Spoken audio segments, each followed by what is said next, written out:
Hey everyone, Dan with MacRumors, and in this video we're going hands-on with watchOS 5, which was announced early last week at WWDC 2018.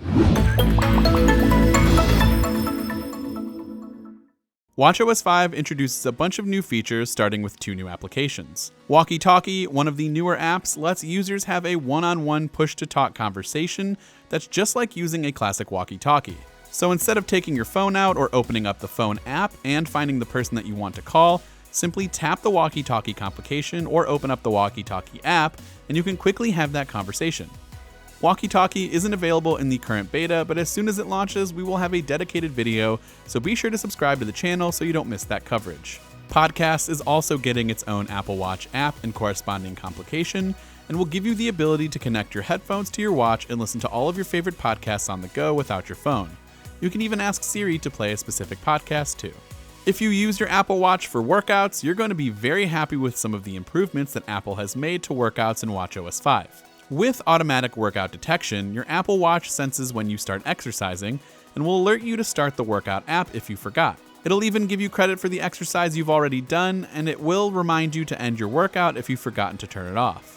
There are also new workouts available like yoga and hiking, and for runners, you now have the ability to see your cadence in steps per minute as well as pacing options that will allow your Apple Watch to tap you on the wrist to let you know if you're behind or ahead of your target pace. The Activity app is adding activity competitions where users will try to win the week and can challenge a friend to a 7-day competition in which you earn points based on the percentage of your activity rings that you close. Your Apple Watch will then turn into a personal trainer and try to coach you up during your competition, giving you alerts letting you know if you are ahead or have fallen behind your current competition. At the end of each competition, an award will be presented to you inside the new Awards tab in the Activity app on your iPhone.